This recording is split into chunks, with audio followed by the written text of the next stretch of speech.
શુભ સવાર મિત્રો। આજે આપણે અધ્યાય 3નો 7મો શ્લોક સમજીશું। યસિત્વેન્દ્રિયાણિ મનસા નિયમ્યારપતે અર્જુન કર્મેન્દ્રિય કર્મયોગમ સત્ક સ વિશિષ્યતે।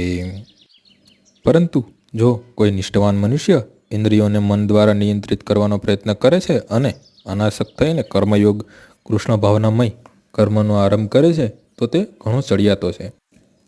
વિલાસી જીવન તથા ઇન્દ્રિય સુખને માટે ઢોંગી આધ્યાત્મવાદી બનવાને બદલે પોતાની નિયત કર્તવ્ય કર્મમાં જોડાયેલા રહીને ભાવબંધનમાંથી મુક્ત થઈને ભગવત ધામમાં જવાના પોતાના જીવનના ઉદ્દેશ માટે મનુષ્ય કર્મ કરતા રહેવું એ વધુ શ્રેયસ્કર છે। પરમ સ્વાર્થગત અથવા સ્વહિતનું ધ્યેય તો વિષ્ણુને પામવાનું છે। સંપૂર્ણ વર્ણાશ્રમ વ્યવસ્થાનો ઉદ્દેશ આ જ જીવન ધ્યેયની પ્રાપ્તિ કરવાનો છે। એક ગૃહસ્થ પણ કૃષ્ણ ભાવનામૃતમાં નિયમનમાં રહી સેવા કરીને આ લક્ષ્ય સુધી પહોંચી શકે છે।